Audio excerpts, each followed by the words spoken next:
Hey everybody, welcome to the Stock Car Spectacle. I'm Ian Jordson, And I'm Tom Hoplin. and we are going to be discussing Martinsville and NASCAR O'Reilly and Truck Series. We'll be heading to Rockingham this week, but let's start off with our diecast of the week. Tom, what you got for us, buddy? I figured to celebrate his win, I figured out my little Justin Allgaier that came in the advent calendar this year. It's got oranges variation on the side. So the Brant cars are fun because they're like iconic, but they can still like it's very recognizable, but they still throw some variation in there, like when they put the corn on the side of it, and whatnot. But pull up my little Justin Allgaier here. Yeah, absolutely, Put man. him Love it. right on the show. Alright, so for my diecast of the week, I got the 2001 Kevin Harvick Goodwrench car. They're heading to Rockingham, and that's where he made his first start in 2001. So whenever I think of Rockingham, I always think of this car here and just throwback racing, the Gen 4 cars, just the good old days. Iconic looking race car and unfortunately iconic time for our sport. Yeah. Alrighty, well, let's get into our top stories, and we heard it today. I sent it to you, Tom, but we're getting a tire test at Chicagoland Speedway. So if you're around the area, April 21st from 11 a.m. to 3 p.m., it's a Tuesday. They will be having the top three Cup teams and top three O'Reilly teams running and testing tires at the track in Joliet. So I'm excited for that. Finally, 7 years, and we haven't seen Cup cars running there, and we're back. Sure. I mean, we see these tests a lot. They go down and they expect one thing. I mean, they had I forget where it was.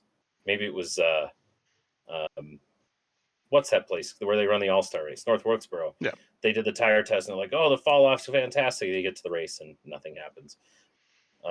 So, but just from the standpoint of putting a race car back on Chicagoland Speedway, and for guys like me who are off on Mondays and Tuesdays, I tell you, it's painful working and not watching the race live normally. So when you sent me that and I looked at the calendar, April 21st is a Tuesday. I'm free all day. I've already got plans. That's awesome. It's my birthday the day before. So I'll call that NASCAR giving me a birthday present Hell yeah, gotta love it. for sure. It's gonna be I'll, awesome. I'm so I'll, excited. oh yeah, dude, that's gonna be so much fun. I just can't wait to get back to that track and just see it. Well, and we say this like with the fall of practicing during the race weekend and testing in general. It's like any excuse you can get to go to the track and see cars on track. I'm gonna take it. Like it's gonna be awesome, and it's cool that they're opening it to the public because sometimes they don't do this. They sometimes they don't even open it to journalists Yeah, and whatnot. And we kind of only have to hear after the fact on Twitter and whatnot. But the fact that it's going to be open to the public, I think that's a pro move by NASCAR, and they might be promoting the crap out of it. Who knows? yeah, I Why think not? they will. I So think if that you're out there, come to it yeah, I think they honestly should promote the crap out of it because that's what this track has been needing for a long time is fans at the track. That's why I think they left. It's because nobody was coming and seeing racing down in Joliet. yeah, they or at the very least they weren't itching to get back with how that car was generally racing. Obviously, Illinois had some tougher pandemic restrictions, which stopped NASCAR from having such a large event altogether. But just the way we've seen this car race at Charlotte over the past few years and at Kansas, um, I think this old worn out surface and this race car is going to be just fantastic to have here. So I think it's going to move, and it seems like they're expecting people to be there because, like the thing you sent me, they're setting up concessions. There's bag policies. I'm sure there's going to be security. Like they're expecting not a small number of people to show up for them to put in all that sort of effort too. So I think the people at Chicagoland Speedway are just as excited to have fans back in Yeah, the I two mean, sections for the. they've been itching to have him back for sure, and I mean we've been itching to have racing back at Joliet as well. So I mean the build up for years we've had the Chicago Street Race, and it's been Mhm. building up more fans in the area, and it's hopefully it'll be a perfect relationship with the Chicagoland area and NASCAR once again. Yeah, I'm curious to see if they figured. I mean, this is going to be a big test for that race weekend in general on July 4th. Um, just like they said, they lost $50 million a year or something on the Chicago street race. Yeah. And so you hope that those stands are packed with Chicago locals who decided, you know what, this was a downtown Chicago for the past 3 years. I kind of liked what I saw. I'm going to go chase after this. I'm going to go drive 45 minutes south and see what this is like in a more traditional setup. So And cheaper. yeah, cheaper, but frankly, I bet NASCAR has high expectations for Chicagoland Speedway because if the fans don't show up here in Joliet this time, after 7 years of not having it, after hundreds of millions of dollars in investment and advertising to the city and bringing the product to the people because the people wouldn't go to the product, if they don't see any sort of return on the investment, they'll cash out on this piece of land down there. I mean, Joliet, just the city. I mean, we're local, we know kind of this stuff, but like the city, they just approved a data center that's the size of Central Park in New York. Like that land could be used for so much more out there, and the land prices are only going up. Like if the fans don't show up, NASCAR's not just going to Oh, sit on this property and keep pouring money into it if nobody's going to enjoy they it. would So love to sell that for sure. I mean, look how quickly they yeah, sold Auto Club Speedway. It was just like that. yeah, So, exactly, exactly. So we all we can do is hope that um, that the fans want to show up. I mean, you and I will be there. We're trying to bring as many people as we can. oh So yeah, I got to share this wonderful track, and if it goes away, it's hard to get to places. You got Michigan, you got Iowa. That's a bit of a hike for you and me. yeah, Even if it's those are our local track. You go to Indianapolis, which is still 4 hours from the city or something. Like it's not so easy to get to anymore. Somewhere within an hour and a half is perfect. yeah. You And just hope the street race experiment worked and hooked people around the area. All right, so we heard it last week. Daniel Dye was suspended by NASCAR, and he has parted ways with Kaulig Racing, got reinstated. So I don't know. We'll see what he does. But we'll once see where again, he another goes. idiot that just got himself fired from being on live stream. I've been seeing some takes where it's like people were um, saying like he didn't deserve to be fired or didn't deserve to be suspended or anything like this, and I don't like that take. I think it's good that NASCAR is holding people accountable for something like this. I mean, they've worked so hard to get rid of some of the stigma that NASCAR has had over the past few years, like banning Confederate flag and their Drive for Diversity program and whatnot. And if you let something like this, a comment like this slide, you're cutting out a whole community of potential fans, potential buyers, potential investors in the sport, who will not feel welcome and will not show their face there. And it's been my personal goal to share this sport with everybody, no matter who they are or what they believe or who they love or whatnot. And so I think it's very good that they took this action against Daniel, and I hope Daniel learned. Um, it sounds like he's still going to pursue his racing career. I'm not saying we got to crucify him, but when you're representing the $1 billion brand of NASCAR and these $1 billion brands of sponsors and manufacturers and whatnot, they want to reach a broader audience too. They're not just looking at the quintessential NASCAR fan. And so there's bigger stuff at play here. So I do think he deserved the suspension. And it sounds like he fulfilled his needs. Hopefully, he actually learned something from it and didn't just do it to check a box.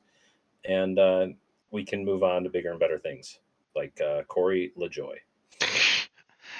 I got confused for a second. I didn't know if we were talking about Daniel Dye or Jaden Ivey for a second. It sounds like the same exact fucking Well, story.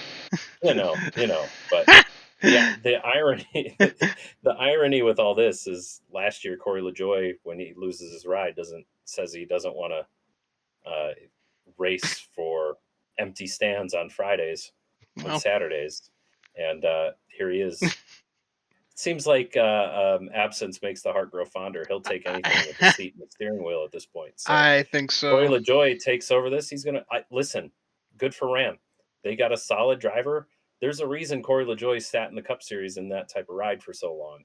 It's because he took care of his stuff and he got what he could out of it, and he's going to tell them what they need, how to adjust the cars, how to do the setup, how, what he thinks they can improve. I think someone like Corey LaJoie being in the seat consistently instead of getting washed up retired drivers like Tony Stewart to come in and do one offs at a mash the gas track. I think this is a way better move for Ram to actually build a good program behind it. Yeah, Um, definitely. so, Yeah, I don't so see like, championship contenders at all, but I definitely see him helping grow the team and the brand in NASCAR. for sure, I mean, it's their point standings. They're not doing the best out here. So I mean, their top driver is 10th in points. So that's right on the cusp of their playoffs. So they're going to need some help to get this going. I mean, there's no reason Corey LaJoie can't come up here and score some points and do well to get into that playoff contention. I think he should. I mean, heck, Corey Heim is sitting here eighth in points. He hasn't. He's run 2 races. Everybody else has run 4. Yeah. So that Corey LaJoie, if he is what he is, he should be able to get up there, be that consistent driver, teach some of those young guys, and get these trucks pointed in the right direction. Oh yeah. So Yeah, I good think move he'll for have no Colleague problem Racing. climbing up. Yeah, good move for Colleague Racing. Good move for Ram. I don't think they lose anything. I actually think they gain a lot dropping Daniel Dye for Corey LaJoie. Yeah, no doubt. I think this was the smart move. I think even if Daniel Dye didn't even do anything wrong, I think they should have done like a Yeah, mid-season drop and gone with Corey to yeah. begin with. Who knows? Maybe that was already in the plans. Maybe. I mean, I like what they're doing with Mini Tyrell. I thought that Yeah. that show was really cool. I watched the whole thing. I thought it was a cool way to set a ride, and it's kind of what we've been saying. It's like, oh, this is suddenly not a pay driver. This is somebody who earned this truck based on ability. So I don't think you need to get rid of him. It's his first time in the trucks. He's sitting 23rd in points. It's not great, but he's learning. Daniel Dye, been in the truck series, been in the O'Reilly series for a couple of years now. Yeah, he's young, but he wasn't setting the world on fire by any means. Corey LaJoie will at least help you learn and get you to that place. Yeah, exactly. There's a lot of young drivers in that Ram team that Mhm. can build off of Corey LaJoie's at least veteran status on how to run safely in NASCAR. Because, like you said, that is a guy who knows how to take care of his equipment and not get involved Yeah, in shit. yeah, for sure. And he's like his teammates are sitting ninth and 10th. It's about where we'd expect Cup Series driver Justin Haley to fall into in this new team. And Brendan Queen took a chance at this ride. He's sitting 11th. Um, they're probably right about where we expected them to be in the season. So hopefully Corey can catch up to some of them and make this play out. It'll be interesting. It'll be interesting to see if Corey can race his way into the chase after a 4 race deficit. Yeah, yeah, I think he could. We'll see how it goes. All right, and then we got our list of NASCAR Hall of Fame nominees, and it is a big one. And our big names that we have in here, we got Greg Biffle, Neil Bonnet, Jeff Burton, Ernie Elliott, Kevin Harvick, just so many, Herb Nab, Jack Sprague, just so many big names coming in here. But one thing I do want to touch on, it's gotten big from Dale Jr. Download. What Mhm. qualifies as a Hall of Fame NASCAR driver? Because they were discussing this Justin Allgaier. Do you see him going into the NASCAR Hall of Fame? I think that's a big fat yes. I I think Justin needs to produce even more because I while I don't agree with the sentiment they were saying on the download where he's like it's for the Cup driver, it's for Cup excellent, and I don't think so because it's the NASCAR Hall of Fame, it's the NASCAR Cup Hall of Fame. Um, but do I think Justin Allgaier has achieved that excellence in his career? I think he's done really well, but if I stopped 10 people on the street downtown Chicago right now and asked them if they knew who Justin Allgaier is, I might get one um, and whatnot. But I just don't think he's been excellent. But if he gets a couple more championships before he hangs up the helmet, we could have that conversation.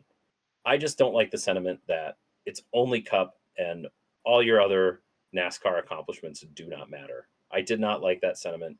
I thought it was that producer. He only started watching NASCAR when he started working for Dirty Mo a couple of years ago. He's more of a Yeah. sports guy. I think he's got a lot of bad takes, asks a lot of stupid questions. I'm I've got this war. Maybe it's with myself, but anytime he says something dumb, which is usually once a video, I tend to leave a comment saying to take his mic away because it's just sometimes he doesn't know what he's talking about. It's very obvious, and it's like if I'm going to tune into your podcast, I want to get information from the Denny Hamlins of the world, not the whatever his name is of the world. So, Yeah. um, Seems like a guy that I fits more for Barstool than NASCAR. for sure, and I wanted I did not like the sentiment because I mean you have some guys in the Hall of Fame that were incredible in their own right, but I think Eric Estep said it the best. He said, if you are going to make the Hall of Fame in one of the lower series, like there's a guy in there from the modifieds who has like too many wins to count. Like they had to put him in here just for his contributions to NASCAR like that. Matt Crafton will be an interesting one. He has 3 championships. So he only got like 19 wins. I don't think that's Hall of Fame status. I mean, Greg Biffle was incredible in the Truck Series. Um, Kyle Busch could get in the Hall of Fame 3 times for all his accomplishments in those series with all those wins. Um, Justin Allgaier needs at least 2 more championships. He's a rock of the series. He's an invaluable veteran to the sport, but I feel like the fame part of the Hall of Fame needs to elevate you into a bigger status of name. And so I don't want to deny him that he can get there. I think he can get there. We just got to see a little bit more from him. Yeah, I totally agree with you on that. NASCAR Hall of Fame should be the top 3 series. I don't think modifieds belong in there. I think maybe that should be some different set of Hall of Fame. I'm not sure how they would class that, but regardless, yeah, I do think with the way that Allgaier is projecting his career, I don't think he has to win any more championships. But if he just keeps on winning races, I think he'll be in For because sure. with what he's already accomplished, how long he's been in it, and just the grind that he's had to go through with all the terrible teams that he was a part of, and then Yeah. finally, he had that chance with Penske Racing, didn't work out, and then years later moved on Junior Motorsports, and look where he is now. He's championship contender for the past 10 years. He's been with them now. For sure. And I think about his time at Junior Motorsports and all the people that have all the drivers that have come through there, and think of the little fingerprints that Justin Allgaier has on the Cup Series, coaching the Chase Elliott's, the William Byrons, getting them their experience, giving them advice when they need it. I mean, look at it. He's being tapped to run this Cup car when Hendrick already has a reserve driver that they're not using. Like they value Justin Allgaier's experience and his wit and his driving ability so much.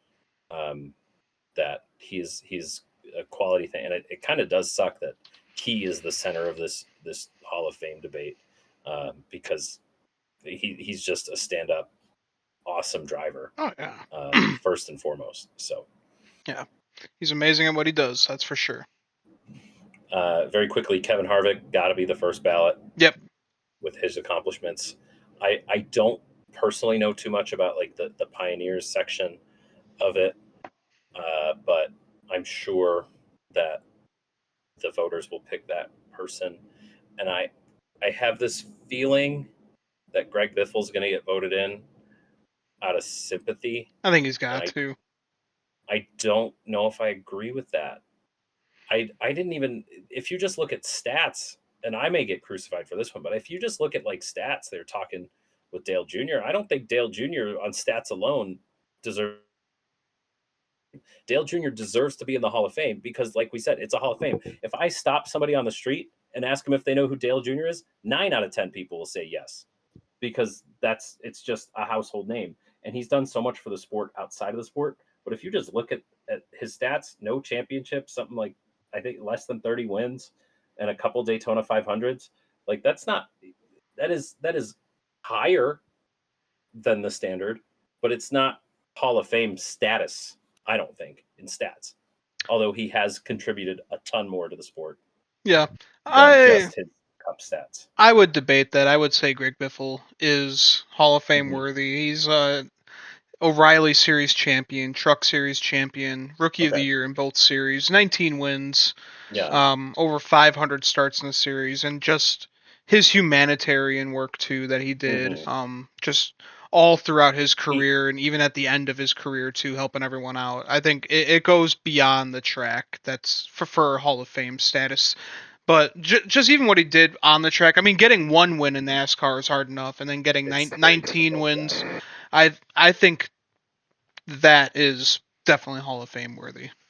Yeah, you're right. And he used his success from NASCAR to then go on and help it. He could have retired and went back to his mansion and done his little races in his backyard. But when he saw people needed help, he went out and helped them. So, yeah, you're right. I didn't I didn't have too much. I watched the Cup Series race a lot growing up. I was not as interested in the lower series. He did run a lot there. Hearing those stats, you got me. You got Yeah, me.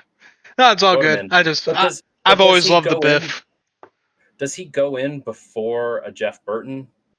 Jeff Burton was the third place guy last. I'm just saying, like, I think this is Greg's first time on the ballot, maybe. And Greg it's just like, does Biffle, does he need to be first ballot or is he I'd better than give that? I'd give him a few years. He Hmm. hasn't won a championship in any of the top three series. His he really 21 Cup wins, 27 Xfinity Series For Jeff? wins. So I Because mean, he's done it's like not. the driver ambassador, and he's helped in the background a lot Yeah, too, which I think some of these NASCAR insiders would find to be an important section. He's worked a lot on the safety features and whatnot, and and even being a and part of his media now.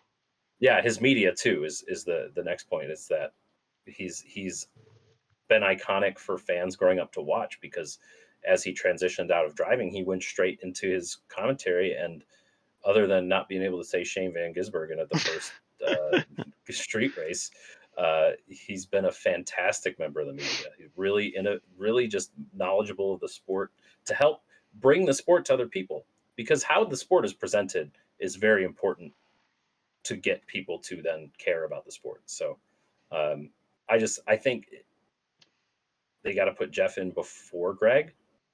Uh, but I just feel like Greg will get a lot of sympathy votes. Not saying that's wrong, um, because of the tragedy that happened this year. But that's the problem with these lists. It's hard to pick. It's hard to pick some of these people. Yeah, And like I didn't get to see people like Neil Bonnet race. All I've seen is documentaries about him, and usually it's about Dale saving his friend Neil yeah, right. and stuff like that. So it's one of those things where it's hard. There's so much history in the sport that it's tough to do. That's why we don't get a vote though. So Yeah, right. That's where the people in NASCAR get that vote. But yeah, I think it's a good class, and I can't wait to see who gets in. But I think definitely for sure, I think Kevin Harvick, first ballot Hall of yeah. Famer right there. Oh yeah, and Kevin Harvick's growing his stock with his driver agency and his driver coaching, and like we said, as with Jeff with the media and whatnot. So um, by all means, put him in there. Yeah, definitely. Make him a bust. Get him a jacket. I love it. Alrighty, well, let's discuss the races at Martinsville quickly. We had Allgaier on the pole, and then we had Lee Podium. He's a modified champion, four-time Whelen champion, and he Hmm. was out there driving the 9 for Junior Motorsports, and he looked pretty damn good out there.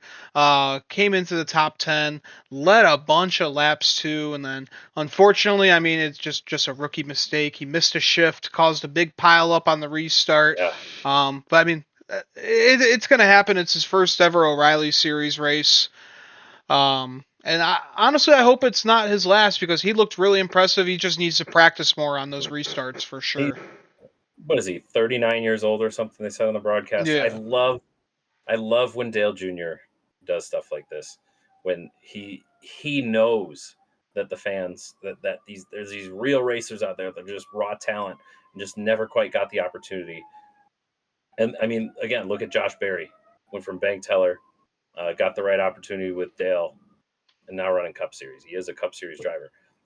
I'm not saying Lee Pulliam needs to get in the Cup Series or whatnot, but for him to give these opportunities, knowing that it's turned into like this pay by ride series and whatnot, for Dale to give those opportunities, and he did really well. But the mischief, it's going to happen anybody. These even this lower series, this AAA baseball, if you will, it's hard. It's hard to get into, hard to get into a new car and run well and do everything right. And he almost did everything right. Almost, but yeah, we'll see. Well, maybe we'll see him more down the road. Who knows? For sure, if they got that open ride, Yeah, call him up again. He'll get you a result. Finish fifth. absolutely. And we had Justin Allgaier. He won stage one, and he's got over 100 stage points this year. That's just stage points for him this year. Yeah. He has been absolutely perfect throughout this whole season so far. Where is it? They said he's sitting 19th in points if they just count his stage points. It's ridiculous. It's insane. Yeah, 92 points above Jesse Love right now. Woof. Woof. That's amazing. Him and Tyler Reddick are just dominating in NASCAR's top two series right now. And we love it. We want the consistency to be rewarded just as much as the winning. Absolutely. And so we can't get mad if Justin keeps winning. We can't because we asked for this. Yeah. And so Justin Allgaier, he got his third win of the season. He won both stages. And then we had Jesse Love and Raja Caruth kind of getting into it at the end of the race, bumping and banging. Then they came up and were talking to each other. No fists were flying, but hey, they talked it out. And saw a lot of journalists say that was probably one of the most like adult conversations ever to kind of let a Yeah, just let this shit kind of just settle. they both got to say their piece and they just discussed it like men, and that's just as good for me. I want to see them have a.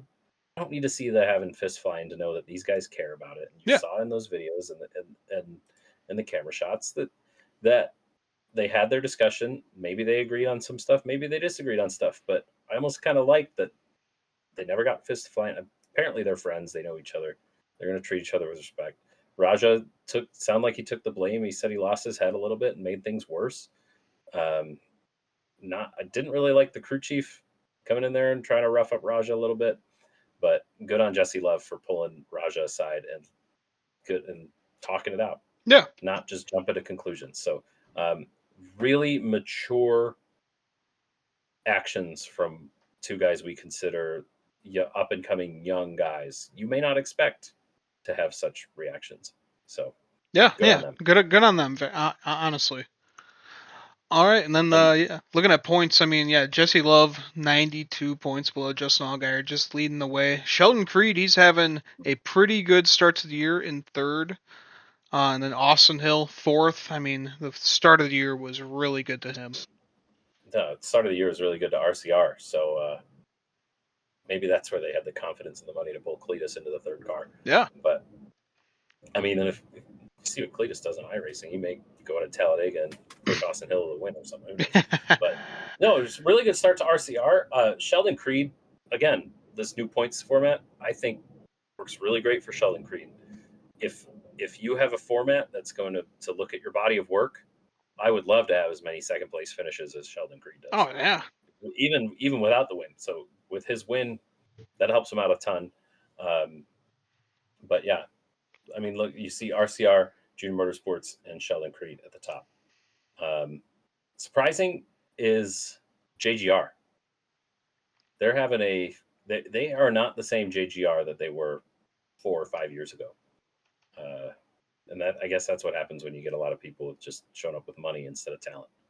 yeah. Well, I mean, when Brandon Jones isn't getting top fives, he's wrecking. He's eighth in points, and then we got Taylor Gray in 12th, just kind of mediocre start to the year. Then William Sawalich, I don't know. This guy just hasn't really impressed me at all so far while he's been in this 18 car. No, not even in ARCA. It's like he was making weird decisions and whatnot in the few ARCA races and whatnot I watched. Mm-hmm. But I am excited to watch Brent Cruz. I mean, he's sitting here 21st in points after 3 starts. He's missed 4 races just because he wasn't old enough to run some of those big tracks. Yeah. And he's got more points than some of these full time guys with less starts. So I think once he gets a little bit more comfortable, a little more consistent time in that seat, and now he's in that car for the rest of the year now that he's old enough. Um, we'll watch for him to climb the standings. Wonder if he still got time to make the O'Reilly chase. Yeah. Excited to Uh, see how he does. but yeah, yeah. And what about Parker Retzlaff sitting top 10 Yeah, just I off mean, speed? we've But known that same. he's a really good driver, and I mean, Mhm. even doing this in the '99 car, I mean, it's just really Yeah, impressive the to same see what car he that does. DiBenedetto was in there last year. It's Yeah. tough. So And Corey um, Day, 7th in points. We talked so much shit about him the first yeah, few races of the year, and he's been collecting himself. He's been turning into a safer driver and more smart out there. It's impressive to see the turnaround he's had in the past just 2 weeks or so. yeah, I think one of us said on the show, give me a few weeks before we totally decide on Corey Day, Yeah. and he's cleaned it up. He's listened to the criticism, um, and now we're seeing more of that raw talent that Larson and Gordon see in him, and it's starting to show return. So yeah, really good stuff there. Yeah, good look at it. All right, well, let's get into Cup. We had Hamlin leading the field to green, and how about Shane Van Gisbergen qualifying fifth to start this race at Martinsville? Just absolutely Oof. phenomenal what he was able to do. I mean, the AJ Allmendinger, he has done pretty well at these short tracks for a long time. They say these short tracks, especially the flat ones, they run a lot like road courses for these guys. For sure, but I think Shane more in general has just improved his own stock, and it's not like Trackhouse has given him great cars to run it on either. Yeah. But I was watching a breakdown today where 10 races into his first season, 10 ovals, I think his average finish was 29. By the end of the playoffs last year, those last 10 races, his average finish was 23rd. And even with his 2 bad races at Daytona and Vegas this year, his average finish is up to 18th, which is incredible for Shane. And if Shane can average an 18th place finish, put a couple road course wins in there, suddenly he's knocking at the door 16th, 15th in points, and that is making the chase. Maybe, and if he continues to improve like he has been, what's his ceiling? Yeah, Is 12th possible? Is 10th possible? 8th in points possible? I really think so. Can Shane win a championship in 2027? I, I mean, if he's cutting down his average finishes by 7 positions every season, He's just getting better and better. Who knows? I mean, yeah, suddenly you're down to average finish of 12th, average finish of ninth. That's Chase Elliott territory right there. Right? So I mean, it's awesome. The Vegas race hit him in the points a lot, uh, but He's and the he fell even top. more this week. He's the top trackhouse driver in points right now. It's Mhm. crazy. Yeah, you'd expect it to be Ross, then Shane, and then Connor Zilic is performing way worse than I think even we expected to. But he's a rookie. He's We're gonna be watching Connor Zilic run in the Cup Series for the next 30 years if we're lucky. Yeah. So uh, I'm not even worried about the 88 car. I just want him to get acclimated to the temperature and do that. But yeah, Shane is the pride of Trackhouse right now, and it's awesome to see. Yeah. Really, really cool to see. All right, we had Denny Hamlin winning stage one. That was his first of the season. And then your buddy Kyle Busch, we know he qualified all the way in the back, and he was just having a bad day. Even worse, when a loose tire gets out in front of his car, he punts it into the air. Could have been really bad, but didn't hit anyone. Did hit the 88 of Connor Zilic, though, but man, just a bad day turning into a worse day for Kyle Busch. I'm torturing myself every week watching the whole race synced up with his in car, and send help because it's tough to watch sometimes. I mean, RCR still doesn't have a top 10 finish, I think, in this season, Yeah, which no, is the worst it's they've ever been. I, and what's so frustrating to me is Kyle probably either stays in this ride at the end of the year or he gets a worse one I mean, I'd rather him take the Spire ride at this point if there's one They're, available. yeah, they're better. But, but why would Spire right now reach out to be like, hey, Kyle Busch, I think you can run really well in our, because he hasn't proven since he won those 3 races early in the next gen car, Right. which, oh no, RCR helped to develop the next gen car, so they had some tricks up their sleeve. But once the other teams learn, then there's just been nothing, Yeah. and it's devastating. I tell my girlfriend all the time, like, I I probably look like a crazy person to you because I got all this merch, I got all this stuff, and in her lifetime, she's never seen. Not that she's super, she just hadn't been watching NASCAR before me. So, um, but like, I watched this guy run 30th and then squeak out a 22nd place finish. She I'm never like, I saw promise. you in the prime I was Kyle like, Busch days. exactly, exactly. I was like, I promise he was good. I promise. it's just, it's sad. And we're gonna watch Denny pass us and wins unless we get our act together. It's like, I don't know what the solution is here, but he's not proven. He's not, to me, saying that like, hey, Rick Hendrick, I want the 48. Look how hard I'm gonna work. Yeah. And I don't know if that's RCR holding him back or if he's just given up on himself. But it's tough to watch. I think it's just a little bit of both.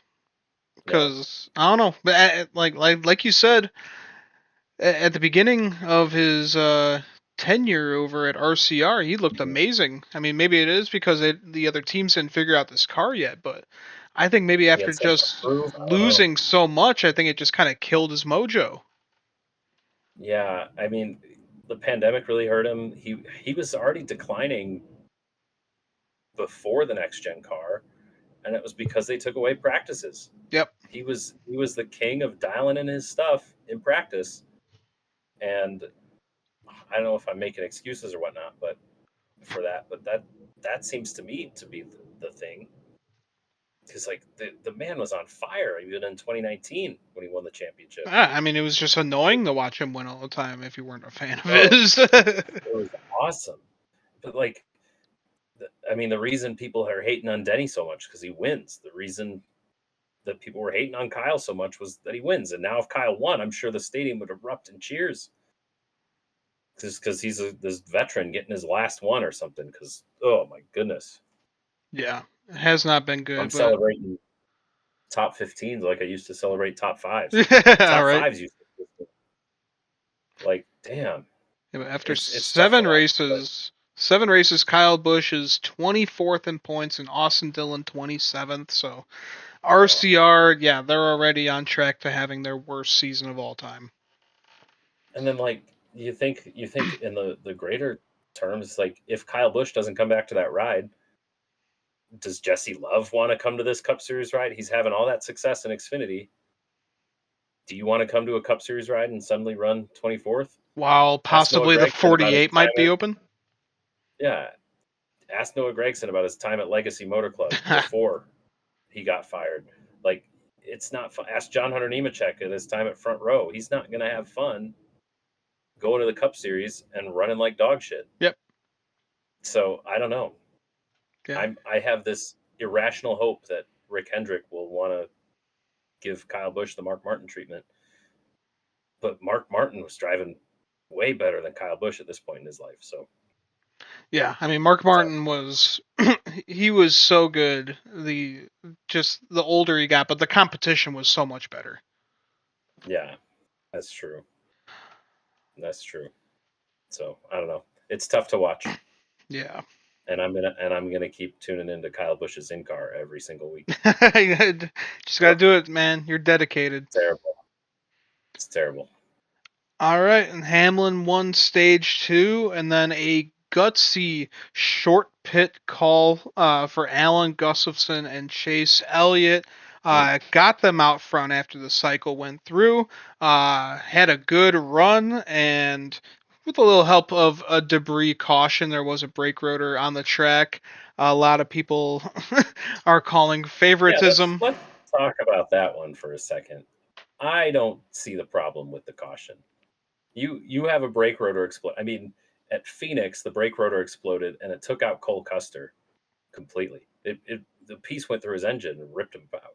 if you have that big of a piece of brake rotor on pit road, who knows what they got going on the track? They had to stop the race and check the track and make Yeah. sure it was off and whatnot. Yes, we didn't have many cautions. I'm sure, as Denny said in his podcast, I'm sure they were itching to hit the button, just as they would be itching to not hit the button if they had 60 cautions. But they needed to at least look for it. Those are big chunks of metal. They hit something. We saw Noah Gragson blow his brake rotor at St. Louis a couple years ago. It hit a fan. Yeah. Like a car hits that the wrong way, kicks it up into the crowd. The crowd's sitting right on top of the track. I don't have a problem with that caution. That's a caution. That is a caution. Yeah. Yeah. I'm one of the biggest Chase Elliott haters out there. Hmm. And even I don't see any conspiracies going on here. I wasn't a Chase Elliott hater this week. Picked him to win, It worked out and well. I was like, hell yeah! He was running like crap all day. He was running behind your guys' picks, and and I was very happy to see this caution come. I was like, Yeah. yes, it's gonna work. It's gonna work. All right, and we had Bubba Wallace. He drove through the Ooh. 77 and caused a big pile Ooh. up. He said he misjudged going into the corner there. I don't really believe it. I think he was kind of giving Carson Hocevar some kind of payback from some earlier contact they had in this race or a race before. But I mean, we know that Carson Hocevar always has it coming to him. It's a lot of receipts with his name on it. But Bubba Yeah. Wallace, that was not smart because he wrecked his own shit, got himself out of this race, wrecked a lot of other race cars too.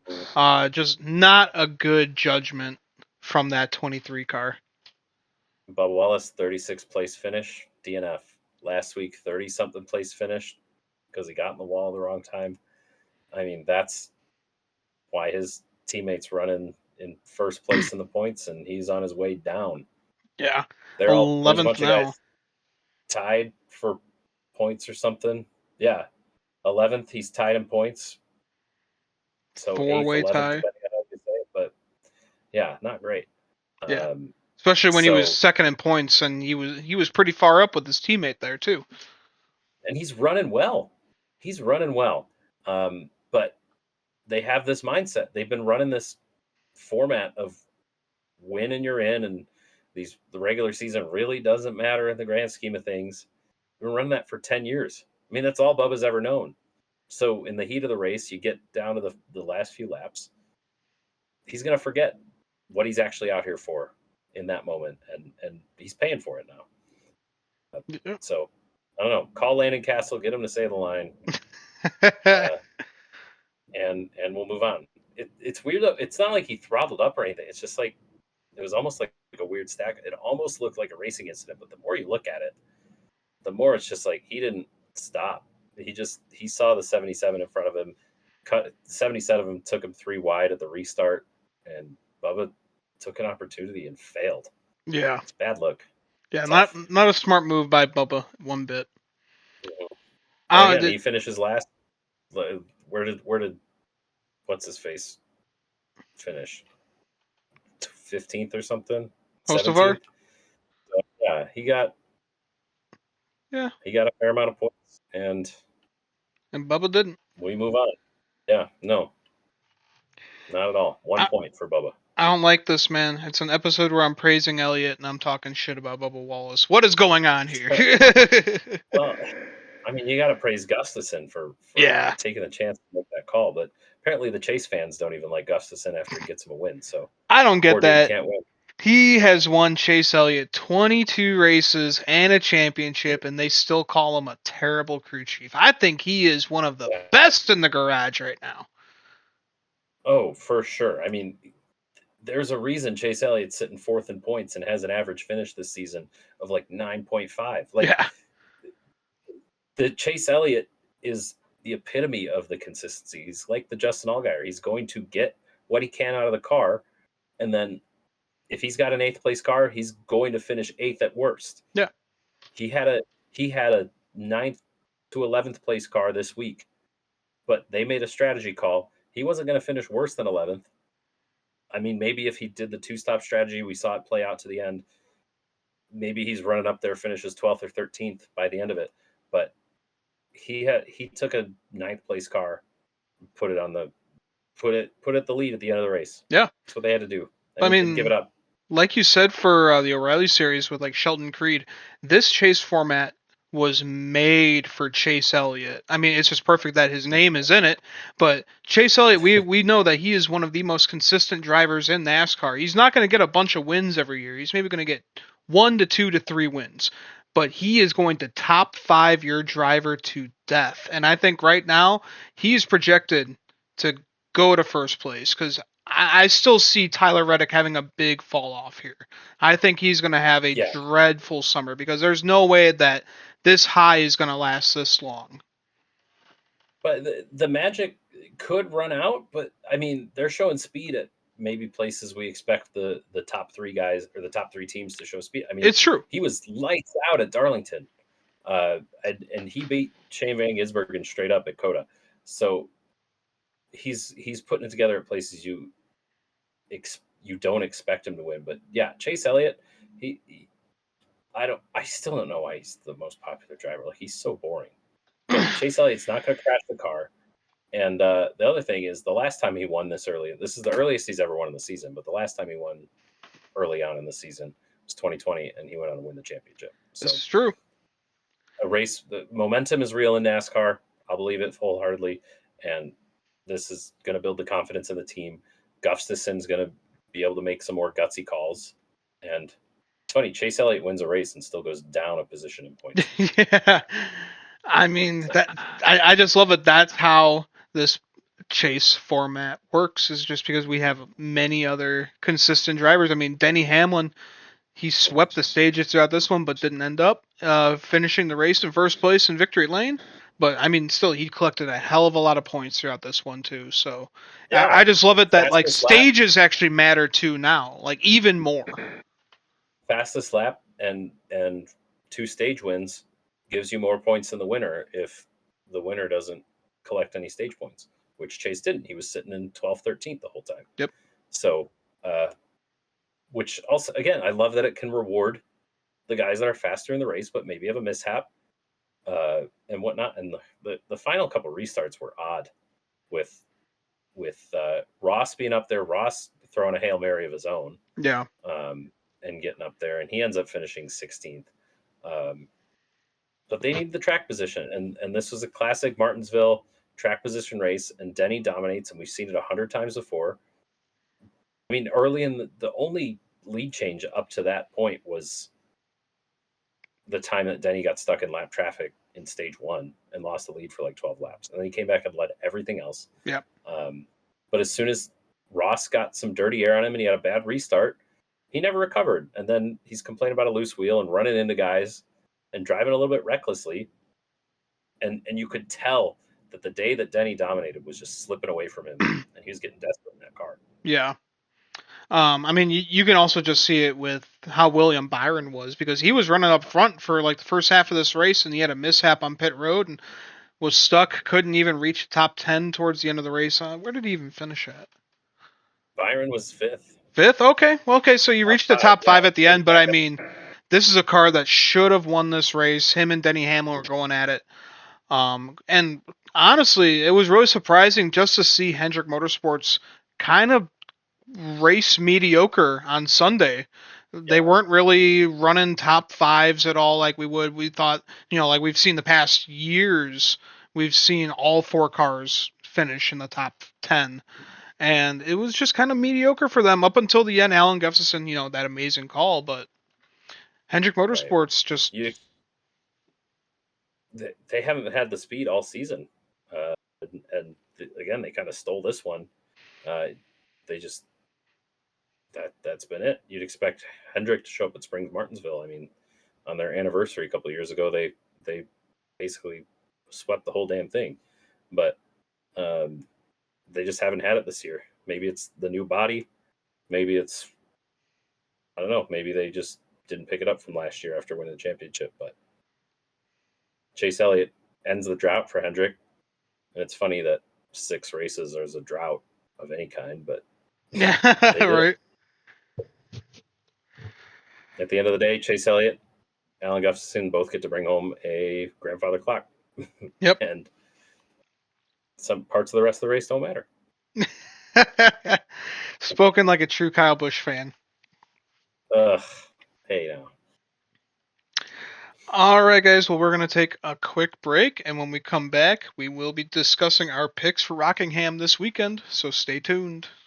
All right, everybody, welcome back. We're going to be making our picks for Rockingham this weekend. The Cup Series is off for Easter Sunday, but Friday and Saturday we got the Truck Series and the O'Reilly Series running. So we'll kick off with Friday night with the Truck Series. We got the Blacks Tire 200, 188 miles, 200 laps. Tyler Ankrum won last year.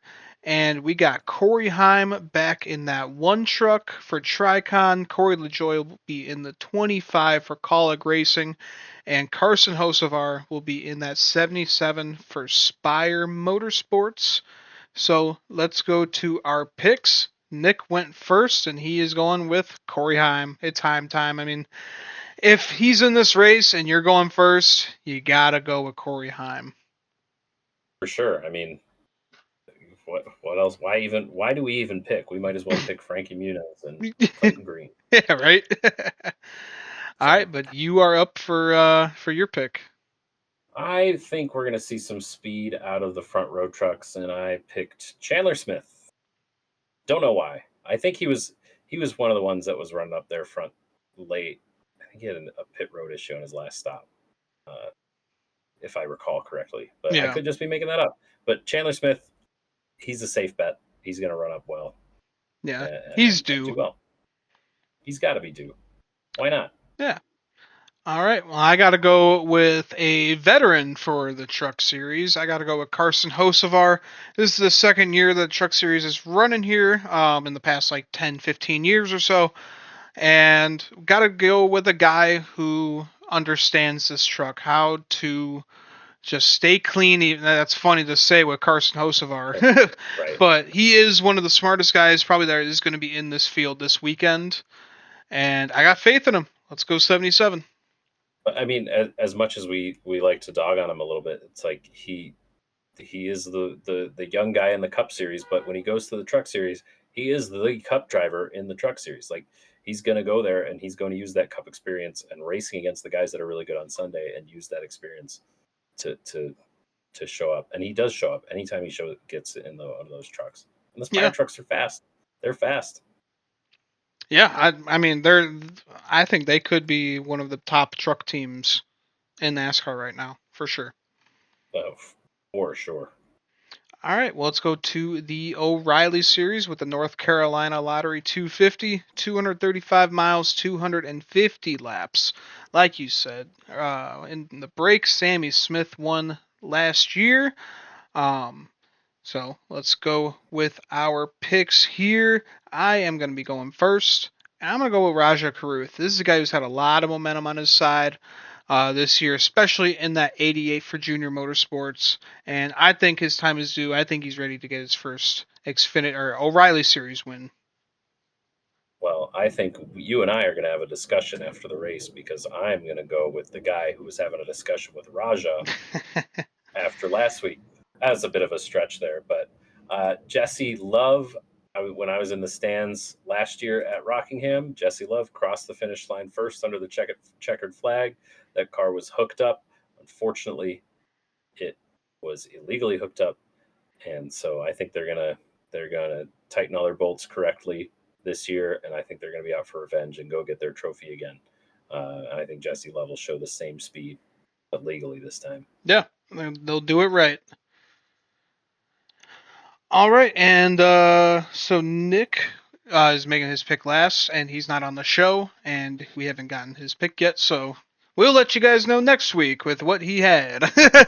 For sure, I figure he's going to pick Allgaier. I mean, that's I mean, why he's not? got to. He's got it, and Allgaier is probably going to win. It's just I'm jaded from last year because I still remember I picked Allgaier and there was his car stopped right in front of me with the door ripped off. Yeah, So I don't know. I do want to say about Rockingham. One, I'm so glad they're going back, and two, I'm so glad they're keeping this as the Xfinity and the Truck Series exclusive weekend for another year.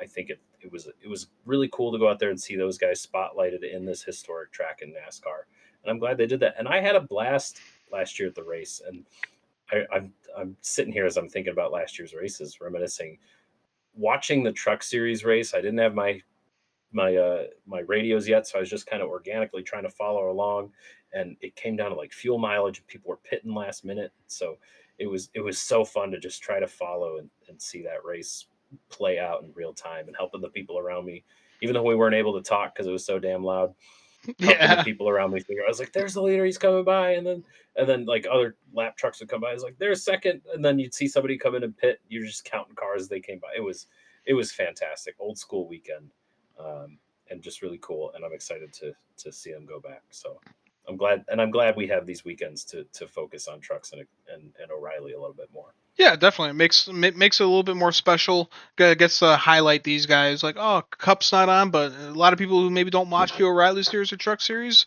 they get to check it out, and they get to see them on an old school track too. For sure. And then we get a Sunday off for Easter, so Yeah, no racing to watch over the Easter holiday. Just enjoy it with your families, or in my case, go to work yeah, and not have to worry about cup spoilers because there's no cup race. yeah. I don't know, man. So My family watches NASCAR, so we're pissed. it's like we're supposed to have this. This Yeah. was our holiday. What the hell? Yeah, Uh, but no, it's good that the drivers get the holiday off. for sure. I mean, it's only one of two off weekends all season. The Cup Series schedule is a grind, Yeah, it is absolute grind. horrendous. That's for sure. So Alrighty, well, you got anything else to add before we end the show here? no, I think I've said more than enough today. Sounds good. Well, alright, everybody, thanks for tuning into the Stock Car Spectacle. If you haven't yet, make sure to like our video and subscribe to our channel and leave a comment down below who you think is going to win this weekend in the Truck Series and the O'Reilly Series. So that'll do it for us, for the Stock Car Spectacle. I'm Ian Jortson, I'm Tom Hovland. and we'll see you guys next time. Enjoy the rock.